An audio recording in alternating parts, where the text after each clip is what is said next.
Tak ja som teda krstný otcom. Ďurko je náš... No tak to je milé. A čo mám neustály krstný otec, čiže vždy, keď vidie ja nejaký diel, tak vždy ho bude, dúfajme teda silno, že...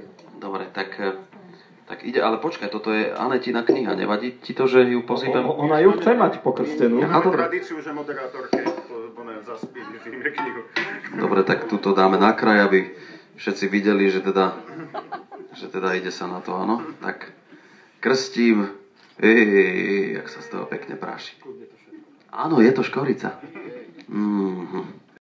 Přesné. Tak ideme na to. Nech máš úspech taký ako jednotka, minimálne. Čo môže byť? Teda môže byť aj väčší, no. Takže tu máš takto, ťa zacápem, celú ťa zacápem a je to. Ups.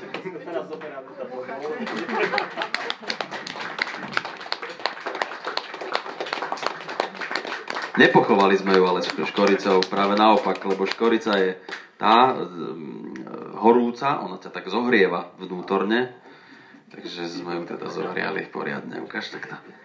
Nevadí, že to mám robíme v tejto. Tak, dobre. Poďte si ešte buchnúť, kto chce. No to v strede naozaj. Poď si dať, mladá slečna, poď si trestnúť po škoricovni. No, robíme také obláčiky. Tak poriadne, no, to je málo. Ináč už máš aj v kávičke škoricu. No, toto je ono, presne, prišiel futbalista z FC Rürenhulet a už to tu máme. No super. Tak, to je celé. Tequila? O, tequilu? No, to je pravda, no tak vidíš, tak toto dopadlo. A tu je niečo, ale to je kukavé. Tak, ďakujeme pekne a... No, ale teraz je dôležité, aby si kúpili knižku všetci. Kúpte si knižku.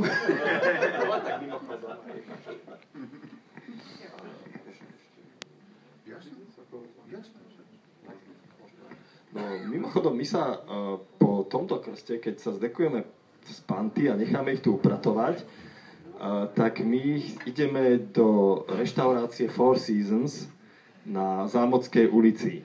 Takže ktokoľvek, kto má chuť na dobrý steak alebo čokoľvek dobré, tak samozrejme sa môže pridať. Tam budeme pokračovať už v takej neformálnejšej atmosfére a aj s alkoholom.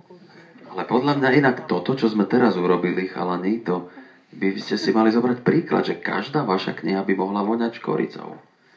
No, dáme reklamáciu, dotlačia. Ešte by to bolo také. Že nech pridajú do atramentu. Čitatelia by si to tak užívali inak možno. No, Sem to možno tak dobre rozotré, hej, že...